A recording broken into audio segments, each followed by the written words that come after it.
Dorothy had Jupiter in the fourth house, a lot going on in that fourth house.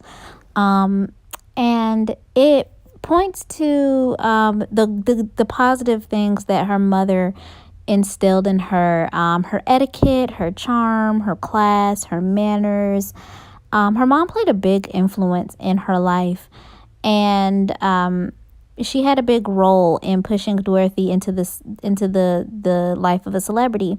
Um, Her mother also was the person she wrote about in her letter. I don't want to call it a suicide note because I don't think the verdict was ever out on whether or not Dorothy's death was a suicide, but she mentioned that, in the case that they find any money or jewelry, to give it to her mother because her mother would know what to do with it. So her mom played a big part in her life and had an influence on her life for a very long time. So Dorothy had both the Sun and Mercury in the fourth house, and both of these placements are really indicative of her difficult childhood coming up. It literally says that people with Mercury in their fourth house tend to have unstable, changing conditions in the home. Even before Dorothy was born, her mother uprooted her sister before Dorothy was even born and moved them to another neighborhood with her lover. And they were raised in an environment that was not really a good home environment. It was a lot of instability. It was a lot of moving. They were chasing fame. They weren't really nurtured. They were trained up to be little performers and stuff. So she just really, unfortunately, was never given the kind of home that she really needed or wanted. And she wanted that very desperately.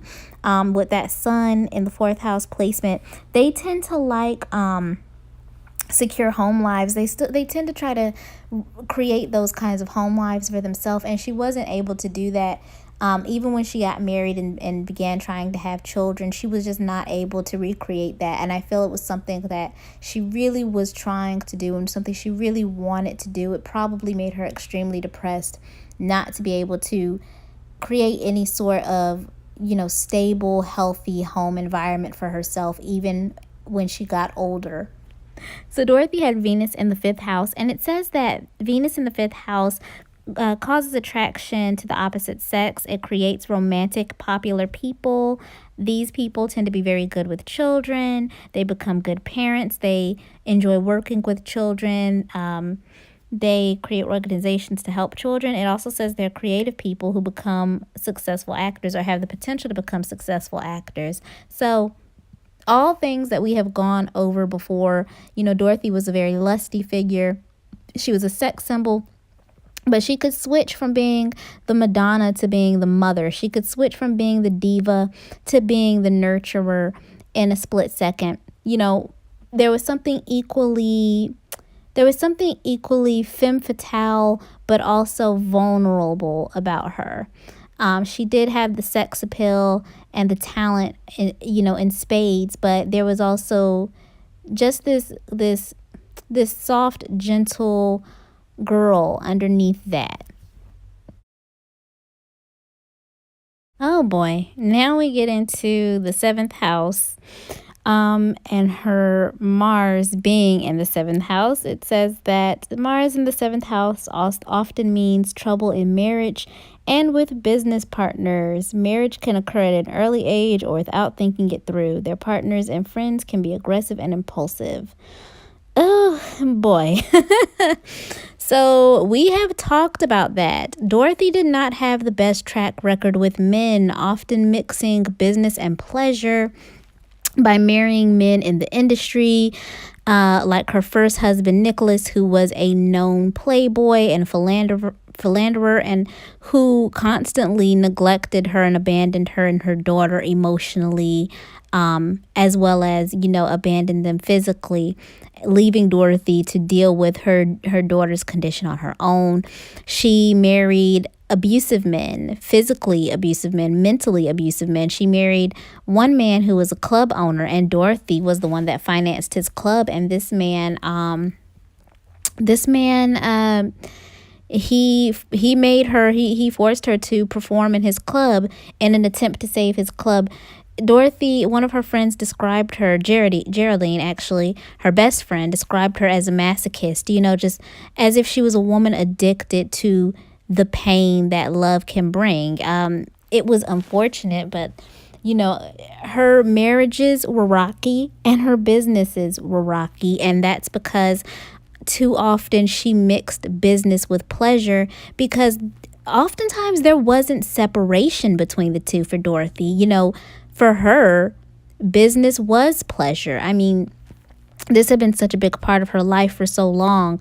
What chance did she have to explore outside of that? Any interest outside of that? What chance did she have to explore something different? So maybe she could have met men outside of the industry, or met men during one of her hobbies that didn't have to do with her career. It got muddied up. Her business and love affairs got muddied up, and unfortunately it wreaked havoc on her life. Well, I could go on and on and on about Dorothy. I don't want to sound like a broken record, and this is already on its third part, but basically what we have is the astrological makeup of someone who was born to be a star, but unfortunately burned too bright too soon and burned out. I don't think it was any mistake that she burned out in her early 40s, just as Hollywood and the entertainment industry would have been casting her aside. And I don't think that I don't think it's a coincidence that she left this world after leaving such an impactful mark for what seems like so few years, but what left such a big impact on the entertainment industry, particularly for Black Americans. This was a woman who radiated with grace, talent, beauty, charm, and because of what she contributed to our culture, what she contributed to American culture, and what she contributed to the entertainment industry, our industry has been forever changed. And it's because of Dorothy Dandridge that we have the slew of beautiful Black American actresses and entertainers that we have today. I think that she would be very proud and happy of the legacy that she helped create. So, to Dorothy, I would like to say, rest in peace, rest in truth, rest in power. You are loved, you are appreciated, and you are missed. Had it not been for Dorothy, Angela Bassett, Whitney Houston, Jada Pinkett, the list goes on, might not be able to be working in this industry the way that we are able to now. In terms of what she wanted for the race and for actors, she would be absolutely thrilled to see what's happening today.